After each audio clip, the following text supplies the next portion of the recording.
Gracias por continuar con nosotros. Bueno, como anunciáramos hace un momentico, en escena se encuentra don Celso Marrancini. Esto es un honor. Yo no le había visto en este programa. Tenemos 8 años aquí, no le habíamos visto. No había don Celso, gracias por esta Un oportunidad. placer tenerle aquí. El placer es mío. Don Celso. Sí. Para mí, Celso Marrancini es un ejemplo de realización.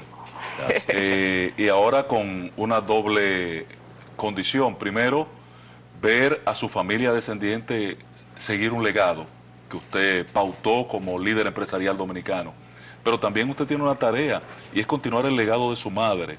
¿Qué ha significado esto para usted? Yo creo que eso es lo que más me llega al corazón, el hecho de ver ese enorme trabajo que mi mamá hizo cuando empezó rehabilitación en el año 63, que este año cumple 63. años. Ese año nací yo. Exacto. En el verano del 63 había una crisis de polio. Bueno, usted es víctima. Yo soy mucho antes del 63. 59. En el 59. ¿Hubo una crisis mundial o local? No, local y mundial. Aquí no se conocía lo que era el polio. Incluso el pediatra que yo tenía en ese entonces decía que el polio no era una enfermedad tropical. Ajá, que aquí no llegaba. Aquí no llegaba. Cuando mi mamá le dijo que ella creía que yo tenía polio, él dijo que no. Desapareció y después vino un gran hombre, Jaime Jorge, que en paz descanse, que fue mi pediatra toda la vida y pediatra de mis hijos. Tuvo que botarme del consultorio a los 23 años. Me dijo que yo era demasiado grande, que me fuera de ahí. Y yo le decía siempre que él era el único que daba paletas, que por eso era que yo iba. Oh, Dios mío, o sea que aún después de adulto usted un gran ser humano. Entonces usted ahora ha tenido que asumir la Asociación Dominicana de Rehabilitación, que es el legado de su madre, sí, que lo crea inspirado en un compromiso social en función de la situación que usted vivía. Exacto, al ver que aquí no había una respuesta. No había. Se empezó ahí en la Padre Castellano, en lo que era un... En la 17. En la 17. Un local del Partido Dominicano, el Partido de Trujillo. La mitad del local lo ocupó Salud Pública y la otra mitad rehabilitación, tal vez unos 50 metros cuadrados, y con el auxilio de una fisioterapista que había traído la Embajada Americana. Ahí empezó. En un momento se tuvo la preocupación de que no se podía continuar porque faltaban 300 pesos. Wow. En esa época, que era mucho, ¿cómo llegó al otro lado? Bueno, con muchísimo trabajo. Porque eso es grande, bastante grande. Una vida de mucha gente, de mi mamá y de muchos otros. Y empresarios. Yo digo, es todo el mundo. Yo digo que rehabilitación es de la República Dominicana, que es el apoyo de gobiernos, de empresarios. Presidente Balaguer, su primer cheque lo mete en una urna. Sí. Y así cada uno. El presidente Abinader nos ha apoyado enormemente, aumentando el presupuesto desde que llegó en un 83%, lo cual nos ayuda a atender a esos pacientes que no tienen seguro, incluso cirugías caras que uno tiene que hacerle frente. En rehabilitación, porque también nosotros hacemos cirugía, nosotros hacemos prótesis con robot, un robot donado por la Embajada de Japón. Sí, hacemos muchísimas. O sea, fabrican prótesis en el país. En el país. Porque yo recuerdo siempre que, bueno, a mis hijos, los zapatos. Exacto, el tema de las botas. A Jennifer yo la llevé y tiene sus piernas derechas. O sea, los muchachos antes nacían como con un poquito la piernita. Sí, exacto. Sí, exactamente. Exacto. No, seguimos en lo mismo. Y al varón, o sea, al varón también se la puso 2 o 3 veces porque ese era terrible. Pero, o sea, derechos. Y yo todavía veo gente en la calle caminando y yo digo, a eso no lo llevaron a rehabilitación. Así es. Y tengo ese recuerdo y ese agradecimiento en mi cabeza de que doña Mary no se quedó con eso que le sucedió a ella, esa experiencia vivida con usted, sino que quiso buscarle una solución generalizada a otros que no a la tuvieron República la Dominicana. Exacto. Que tenía mi abuelo Celso, que pudo pagar mis viajes a los Estados Unidos. Exacto. Entonces, eso, yo creo que todas esas personas, yo recuerdo, realmente rehabilitación trató de empezarse en el año 60, pero definitivamente teníamos todavía la dictadura de Trujillo. Mi casa estaba en la César Nicolás Penson, o sea que Trujillo pasaba por mi casa, por delante de mi casa 2 o 3 veces al día, y cuando vieron carros reuniéndose, hubo que dejar de hacerlo, y después se hacía de forma muy cuidadosa en el patio de la librería del doctor Postigo. Wow. Hasta, por supuesto, que... Era casi una trinitaria. Bueno, más o menos, era la única forma en esa época de hacer algo, porque todavía había que hacerlo escondido de la tiranía. Por eso es que en este año muchas instituciones están cumpliendo 60 años. Wow. Don César, pero ¿por qué se ha quedado solo en la capital? No, nosotros no estamos en la capital, nosotros tenemos 35 filiales en todo el país. Yo diría que ya es poco el sitio donde no estamos. Y el reto de la mano del Ministerio de Planificación... O sea, mínimamente en cada provincia hay una... Casi en todas. Nos falta ahora, estamos trabajando ahora con Boca Chica y con Neiva. Boca Chica estamos recibiendo una donación de la empresa AES de 25 millones para construir el local de Boca Chica. ¡Wow! ¡Qué bendición! Sí, pero tenemos ya Eso es responsabilidad social. Sí, lo es. Empresarial. Tenemos prácticamente en el norte, en el sur, en el este, básicamente. ¿Ustedes tienen alguna estadística de cuánta vida han podido impactar en estos 60 años? Nosotros hemos dado consultas por más de 20 millones y nosotros estamos dando consultas ya próximos a 7.000 consultas diarias. Wow. 7.000 consultas diarias. 7.000 consultas diarias. Y estamos ahora en 2 proyectos sumamente ambiciosos. Uno es la ampliación del área de terapia física aquí en la sede central, porque ya definitivamente no damos abasto. Y la otra es la de un centro de imágenes, donde el paciente de rehabilitación no tenga que ir a ningún sitio. Nosotros hacemos rayos X, nosotros hacemos electromiografía, pero nosotros queremos ir mucho más allá. ¿Faltaría quizás resonancia? O la parte nuclear, que ahora es la técnica. Yo creo que la parte nuclear tendrá que ser un paso más allá porque es extremadamente costoso. Sí. Pero resonancia, electromiografía, también hacemos los estudios para las mamografías, para las pacientes, sí. Vamos ahí. Realmente, y las botas, por supuesto. Eso no se puede quedar. Don Celso, ¿y cómo usted conjuga esa labor, porque usted está al frente ahora mismo de la fundación y de la institución, con el sector eléctrico y con el sector empresarial, porque usted es líder empresarial? ¿Cómo se parte en tres? No, yo creo que el liderazgo empresarial se lo deja hacer Juan. Sí, pero tiene que estar frente de su compañía. Usted no va a la empresa a ver cómo están los chelitos ahí fluyendo. Uno reparte el tiempo y además uno tiene gente muy buena. Entonces cuando uno tiene... Que delega. Yo siempre he dicho que para tener éxito, el éxito no es de uno. El éxito es de tener un equipo mejor que uno. Yo veo aquellos empresarios, aquellos funcionarios que se rodean de gente incapaz, y yo digo, ese no llega. ¿Y qué le inspiró a usted meterse en el sector eléctrico? Yo escribí 3 artículos el otro día, Ángel, de cómo yo llegué al sector eléctrico, porque aquí se habla mucho de que yo tengo una planta eléctrica. Yo no tengo planta, desgraciadamente, porque es un gran negocio. Yo tengo una de emergencia. Es un amigo mío que dice eso. Sí, bueno, que me diga dónde está. Tengo una planta de emergencia en la fábrica y tengo una en mi casa. En las diferentes empresas tengo una emergencia. O sea, esas son las plantas que usted tiene. Esas son las plantas que yo tengo. Okay. Y déjeme decirle que me lamento mucho no tener una planta. Incluso Itabo... Es un gran negocio. Itabo, cuando le dio participación a Manuel Estrella y a Felito García, también me invitaron a mí. Y ya yo tenía 3 años de haber salido de la CDE.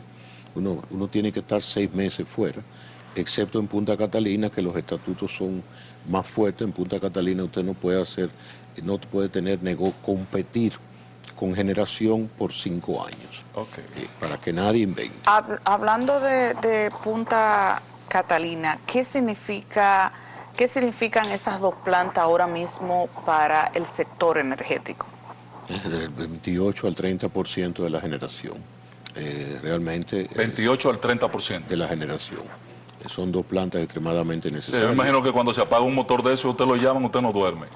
Bueno, primero que me llama el presidente de la República, definitivamente que no duermo. Es una gran responsabilidad. Yo le voy a decir, yo he manejado los dos aspectos del sector eléctrico. El aspecto de la distribución, Y la generación. que es sumamente complicado, pero uno no tiene la presión que uno tiene cuando la responsabilidad es de un 30%. Sin embargo, es una planta extremadamente fácil de manejar. ¿Por qué yo digo eso? Porque yo tengo 3 clientes, que son Edenorte, Edesur y Edeste, que me compran el 100%, que yo no tengo que salir a vender. Usted tiene en la distribución, usted tiene 2 millones de clientes, que usted tiene que estar atrás de ellos para que no les roben, para que no inventen, para que le paguen, para facturar. Usted tiene los contratistas, que a veces son un problema. Yo cuando estaba en la CDE, yo no le decía contratistas, sino le decía contra ti están. Sí, porque había que estar pendiente de eso. Entonces, manejar Punta Catalina es gerencialmente muy fácil. Hay que comprar el carbón, hay que comprar la cal, hay que comprar financieramente, don Celso? Maravillosamente bien. ¿Cuánto le está entregando usted al Estado Dominicano como beneficio al año? Al fin de año entre 180 y 200 millones de dólares. Wow. Mi compromiso es 180. El año pasado le entregué 200. Millones de dólares. Yo tengo una pregunta, se la he hecho a usted ya de manera personal, con el tema de la constitución de Punta Catalina como una empresa pública, pero prácticamente de derecho o de carácter privado, distinto a EGI. Su opinión, perspectiva, ¿qué significa y por qué, siendo usted el principal asesor del presidente en este momento, prefirieron ese modelo? Gracias por el título, yo no creo que yo sea el principal en asesor. esa materia sí, seguro que el presidente le escuchó. No, mire, yo pienso que todas las empresas del Estado tienen que tener un modelo comercial. Incluso esa era mi gran discusión cuando yo dirigí el sector eléctrico con el consultor jurídico de ese momento, que era Abel Rodríguez del Orbe. Yo le decía que tenía que ser comercial. Abel decía, y al final me ganó, porque él decía, mientras reciba subsidio del Estado, aunque le cobre al particular, no puede ser comercial. En el caso de EGIT y de TED, no reciben subsidios. Son empresas... No, son autosuficientes. Totalmente. Entonces, es una forma de manejar mucho mejor la empresa. Son empresas que tienen que ser ágiles. Son empresas que tienen una forma de comprar que no puede ser con el yugo de la 340, pero sí con la transparencia de una ley, porque la 340 no necesariamente hace que las empresas sean más transparentes. Eso se busca siempre. El que quiere hacer lo malo, lo busca siempre, no importa cómo. Entonces, haberla hecho de esa forma es hacer a Punta Catalina más ágil en la toma de decisiones. Imagínense si yo tengo que comprar un repuesto que se me daña hoy y yo tengo que esperar 6 meses. Si se puede imaginar lo que pasaría. Claro. O sea, eso es parte. Si a mí me preguntan... Y previo a usted llegar pasó. Previo a usted llegar, porque Punta Catalina hoy está marchando y uno la ve, pero María y yo criticamos mucho aquí lo que pasó en el primer año de gobierno de Luis, porque fue. Mire, fue un gran... Falta de planificación, ¿verdad? Yo le voy a decir, yo no creo que fue... Es que a veces un gran técnico no es un gerente. Okay. Entonces, yo siempre en mi vida empresarial me he cuidado de eso. Pero el gran gerente planifica. Bueno, pero ahí es que usted tiene, el gran técnico no necesariamente tiene esa capacidad. Así es. Yo no puedo ser técnico porque daño la planta. Sí. Definitivamente. Yo yo aprieto 4 o 5 tornillos, pero no paso de ahí. Así es. El tema de... Perdón, María. Ajá. Entonces, usted sí apoya esa estructura de que es una empresa pública, pero vinculada en la parte comercial a la Cámara de Comercio, regida por el derecho comercial. Y donde esté bien claro, porque definitivamente aquí se vive especulando, aquí en las redes se escribe lo que usted quiera, que sean claramente propiedad del Estado por una ley que diga que no se pueden vender. Pues entonces, ante esa escuela que usted ha planteado, esa hipótesis, de dar resultado, la tendencia será a llevar a ETE y a EGI a ese modelo. Corríjame, don Celso. Totalmente. Y no solamente eso, en algún momento también las propias distribuidoras podría ser. Ahora, la distribuidora hay que buscarle una gerencia de largo plazo, porque gran parte del problema del sector eléctrico de la República Dominicana es que el sector eléctrico se maneja por periodos de 4 años. Sí. Nada, y no solamente el sector Y es eléctrico. muy corto. No, pero a los planes, estrategias no se le da seguimiento. Continuidad, ¿no? No se le da, por ejemplo, yo hice una programación del aumento de la generación 2010-2030. Cuando estaban... Eso fue en el 2010. Ajá. Y de eso, bueno, se hizo Punta Catalina. Yo le decía al gobierno pasado, en el 18, ustedes tienen que empezar una nueva planta. Sí, hubo un descuido ahí de Danilo, es verdad. No fue, pero era que estaba sometido a mucha presión por la crítica a la Punta primera Catalina. que hizo también. Pero definitivamente, no solamente a las críticas, se vendió que Punta Catalina era la solución del sector eléctrico. A los apagones. Pero ese Lo fue, ese pero por un muy error. poco periodo. No, sigue siéndolo.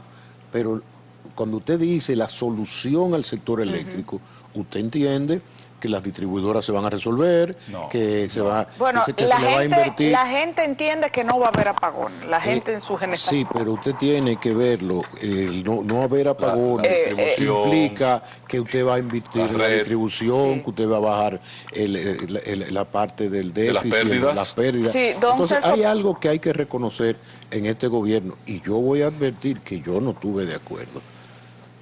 ¿Por qué, don Celso, hay dar el tantas... 100% de la electricidad que aquí se está dando? Eso genera una presión enorme sobre el presupuesto. Pero yo admito, después de ver los resultados, que eso ha ayudado mucho en el crecimiento de la economía. Hasta el 2020, lo que hicimos todos los anteriores era dar luz a los sectores 24 horas, a los sectores que pagaban, y se restringía a los sectores que no pagaban. En promedio, uno daba el 84% de la demanda. Ahora no, ahora se da el 100%. Y aquí no hay... Entonces ha aumentado el subsidio, porque eso tiene que cargar el gobierno con eso. Indudablemente. Entonces, ¿qué hay que hacer ahí? Programas rápidos de hacer clientes al que no está pagando. Pero hay que admitir que el gobierno se arriesgó con esa decisión, y ha sido una decisión que ha mejorado enormemente el crecimiento de la economía. Por ejemplo, yo tenía una conversación con el superintendente de energía el otro día que me decía, el comercio ha crecido más que nada. Yo le digo, sí, porque hay una parte muy grande del comercio que es informal. Entonces, ese comercio que está en los barrios que no pagan, ese comercio antes tenía un 84% de energía. Le daban apagones de 6, 8 horas al día. Hoy ese comercio no tiene apagones, su mercancía no se daña. Pero aún así la gente se queja de los apagones. Eso es un deporte nacional. Sí. Además, acuérdese que hay pues entonces no es el 100%. No es el 100%. Lo que pasa es que usted tiene que dar mantenimiento. Exacto, y la gente no entiende. Si las líneas no están en capacidad de tener... Entonces, usted quiere que la transmisión mejore, pero usted no puede mejorar la transmisión con los alambres calientes. Usted quiere que mejoren la calidad de la energía que llega a su casa. Hay que cambiar transformadores. Y cuando usted le dan el 100% en una ola de calor como esta, todos esos transformadores se sobrecargan. O sea, eso se está trabajando bien. O sea, pero yo no me quiero meter mucho en la parte de distribución, yo quiero mantenerme siempre en la parte de Punta Catalina. Usted habló del 100% y del tema del subsidio que aumenta, pero, don Celso, entonces, ese 100%... llega en desmedro de las distribuidoras, porque las pérdidas de las distribuidoras son cada vez más. Consumidor. Vamos a ponerlo de esa forma. Sí. Porque a un costo muy alto se está generando para garantizar y entonces, ¿en qué queda el pacto? No se está generando a costo alto. Aquí el costo de la generación ha bajado, especialmente con Punta Catalina. Punta Catalina hoy le está vendiendo a las sedes a 11.5 centavos el kilovatio. Punta Catalina 1 y 2 están en la posición 1 y 2 de orden de mérito. Eso quiere decir que son las plantas más eficientes en este momento. Pero el problema nuestro no es de distribución, el problema nuestro es que siempre estén funcionando las plantas para que no haya déficit. Así y en es. este país, a lo que hablan de déficit de generación, aquí no hay déficit de generación. Eso quiere decir que valió la pena la construcción de Punta Catalina. Vale la pena la construcción de cualquier planta que adicione energía para la demanda. El problema de Punta Catalina es una tecnología brillante. El problema de Punta Catalina está, ¿cómo fue la licitación? Porque ahí yo participé en la comisión del 2017, una licitación extremadamente débil, donde los dos únicos independientes, Isidoro Santana y Ramón Flores, renunciaron, y los miembros que quedaron en el comité de licitación eran empleados de la CDE, con una sola planta licitando. Y después se inventaron la fórmula de un licitante virtual. Entonces, esa es la crítica a Punta Catalina. Esa comisión, donde una comisión muy amplia que nombró el presidente Medina, la comisión llegó a la conclusión por la contratación de una empresa norteamericana muy bien evaluada, que dijo que esa planta no podía costar más de 1.945 millones, y la planta terminó costando 2.400 y pico. De acuerdo a la última auditoría de la firma Moore, que es el monto que finalmente está en los libros de ¿En Punta cuántos Catalina. años se pagará esa planta, don Celso? Depende, eso es difícil, Ángel, porque acuérdate que esta es una planta que el financiamiento no tiene intereses. Entonces ya eso te lo... Pero el financiamiento de que nosotros le debemos a Hacienda alrededor de 600 millones, entonces yo te diría que eso se va a pagar en 4 años, si mantenemos El ritmo de producción. el ritmo de pago, y no, yo no veo por qué no. Nosotros tuvimos que es obligatorio dar mantenimiento de largo plazo. A la unidad 2 no se le había dado mantenimiento todavía de largo plazo porque simplemente no tenía las horas suficientes. Tuvimos 43 días fuera, habíamos planificado 40. Ya entró la Sí, segunda, perfecto, el segundo ya entró. motor. Ahora, don Entró Celso, el 16 de julio. si usted tuviera la oportunidad de recomendarle a Luis hoy, en vez de construir las plantas que están haciendo, hacerle un par de gemelas a Punta Catalina, Sí. ¿no sería lo más factible? Ustedes tienen ahí un puerto subutilizado, porque ese puerto hay que usarlo más en otra cosa. Un almacén con capacidad, el expertise ya en la logística de operación. No es más fácil. Otra Punta Catalina. Dos motores más dos ahí plantas mismo, más. porque compraron inclusive hasta el terreno. Yo le voy a responder como empresario, no Ajá. como funcionario. Yo estoy de acuerdo. Como empresario. Indudablemente eso hay que discutirlo. Eso no se ha discutido y yo no puedo abrogarme algo como eso. Eso es una decisión de Estado, si el gobierno... Pero si usted me pregunta como empresario, ya yo tengo toda una instalación ahí, que está, lo único que habría que hacer es un almacén nuevo, porque ese almacén de por sí Es pequeño. Es pequeño. Un almacén de apenas 45 días de inventario. El almacén del carbón. Sí. Oiga, Ya- pues yo lo sentía grande, No, don Celso. no, Yo no. entré a ese almacén y usted cree que está en 20 estadios de béisbol. Sí, pero acuérdese que no tuvimos una isla. Y 45 Que hay días, que tener de 45 días de almacén es riesgoso Sí. para cualquier empresa. Que hay Sí. que mantener 75 días, a veces hasta 90 días. En el caso de la rotación que nosotros tenemos, hasta ahora muy buena, nosotros no hemos tenido dificultad. Bueno, hoy está entrando un barco que lo tuvimos que atrasar un día porque teníamos el almacén lleno. Y en el caso de ese puerto, un puerto de 1,5 kilómetros dentro del mar, ¿no es posible que conviva con otro tipo de actividades, don Celso? Es posible. Porque hasta ahora ustedes solo lo están usando para el depósito, para... Para que llegue el carbón. Bueno, Sí. lo que pasa es que eso es muy dedicado a la planta, entonces ya sería difícil. Convivir. Sí, es muy difícil. Pero es grande ese puerto. Bueno, Mire, hay que sacar a esta gente que están aquí en el malecón, aquí en En el puerto de Don Diego. el puerto Don Diego. Esa gente hay que Porque se sacarlo de hundió. Pero ahí. ya ahí queda muy poco. Ya realmente la actividad comercial que hay de importación es muy poca. Ahí vienen muy pocos barcos.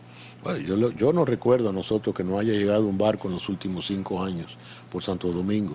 No, ya además la capacidad que tiene Caucedo y que tiene Jaina no creo que haga falta utilizar ese puerto. Y definitivamente cuando esté Manzanillo, va a ser todavía, va a descongestionar. Claro. Y sobre todo lo que va a significar... Sí, yo vi que anunciaron que va a iniciarse la construcción de Manzanillo. Yo entendí que estaba reconstruyéndose y que se iba a construir 1 o 2 espigones más.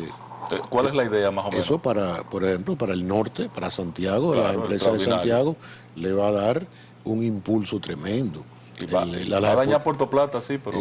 No toca Puerto Plata. No, porque es que para la producción, por ejemplo, de Santiago, subir esa montaña a Puerto Plata, es preferible usted llegar ahí a Manzanillo, que está a una hora. Pero usted le dice a Puerto Plata que usted le quiere llevar un barco de furgones y lo quieren matar, porque Puerto Plata se ha convertido en un punto turístico, pero brillante.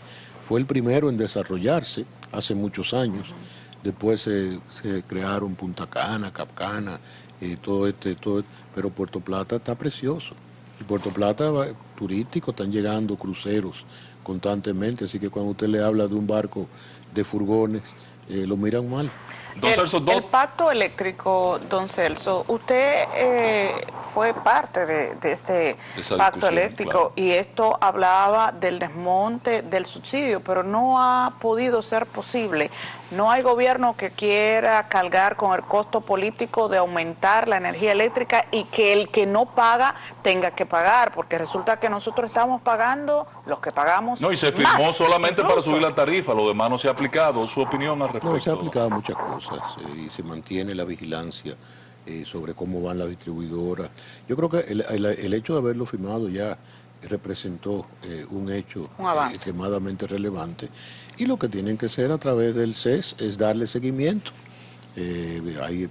La composición del CES es tremendamente interesante, que el Ministerio de Energía y Minas es responsable de eso, que le den seguimiento a cómo van las variables del sector eléctrico.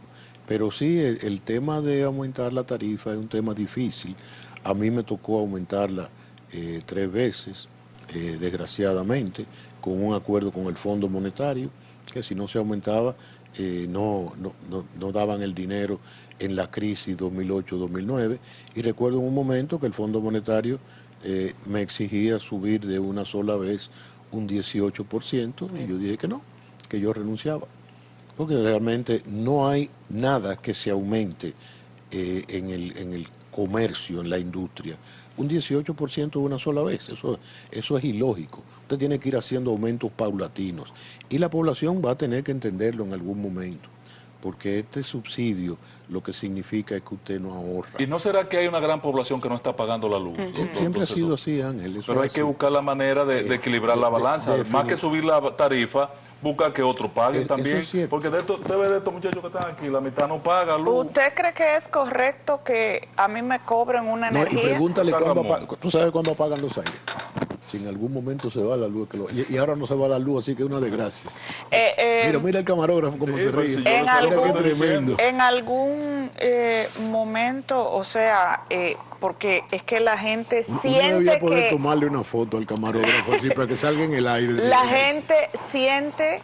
mucha gente de clase media siente que le están cobrando por encima de lo que de verdad está consumiendo. Y yo he visto casos, una amiga que vive en una casa y 32,000 pesos. O sea, yo digo, pero ¿cómo es posible? O sea, me están cobrando la energía que el otro está consumiendo y que no paga. Y hay gente que le están cobrando aún sin tener un medidor. O sea, ¿cómo tú me dices que yo consumí esa energía? No, eso no es así.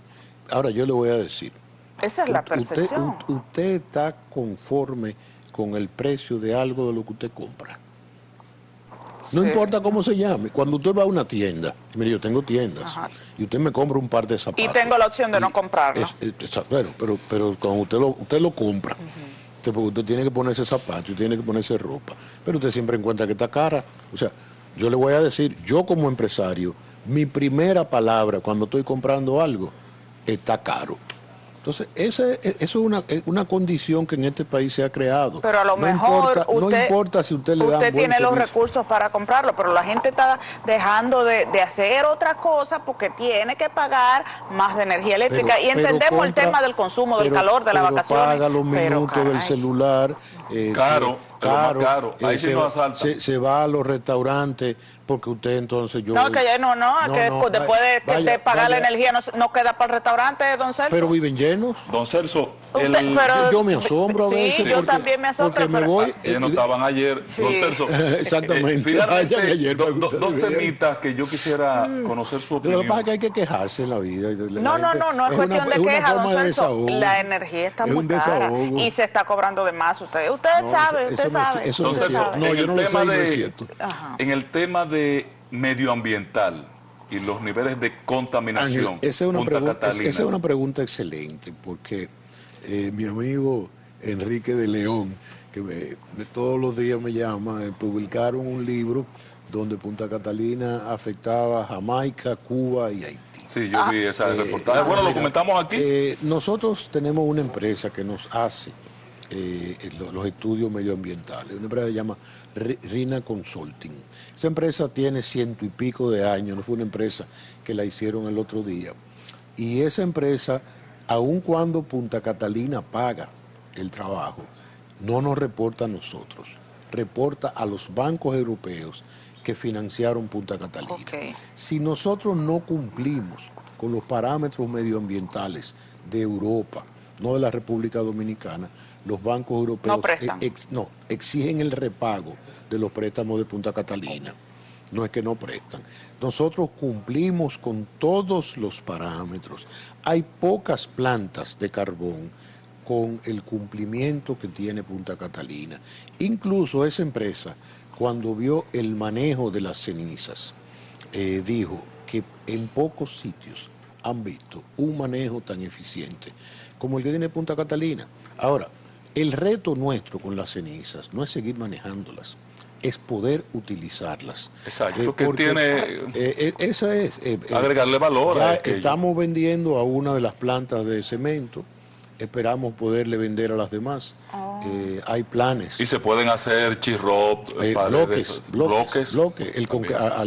En las carreteras se puede agregar también ceniza. se puede... Hay cantidad de usos. En el caso de los suelos, se puede estabilizar suelos con esa ceniza. Totalmente. Entonces, el reto nuestro es ese, buscarle negocio. Y el tema de gas natural versus carbón, usted, si tuviera que tomar una decisión hoy de hacer una planta nueva, no en Punta Catalina, porque ahí tiene que ser carbón, ¿haría gas? En este momento hay gas. Cuando se hizo Punta Catalina, que la criticaron enormemente porque era carbón. El tema del cambio climático. No había gas, pero es que no había gas. Simplemente era imposible hacerla de otra tecnología que no fuera gas. Entonces yo creo que la decisión de que fuera carbón fue correcta. Y yo creo que hay que tener de todo, porque, mire, por ejemplo, el año pasado no había gas. Entonces usted Ucrania generó una crisis. Exactamente. Usted tiene que tener algo de todo, cumplir con los parámetros medioambientales. China hoy está produciendo con carbón. Sí. Y entonces todos los productos de China compiten con todos nosotros. Necesitamos energía barata. Y la forma es de tener esa canasta de donde haya, por ejemplo, el éxito de ir cada día más teniendo energía renovable, de viento, de sol. Este es un país que tiene mucho sol. Si no tenemos dónde almacenarla, don Celso, es un problema. Ese es el otro reto. Gracias a don Celso Marrancini, gran placer, un gran honor para María de los Ángeles, para mí, haberle tenido en este escenario, y para todo el equipo que acompaña Buenos Días RD. Yo espero que esta no sea la única oportunidad de tenerle en esta escena. Gusto. Haga este espacio suyo, don Celso. Gracias. Gracias a ustedes, amigos televidentes, por haber estado con nosotros. Nos vemos mañana en esta escena.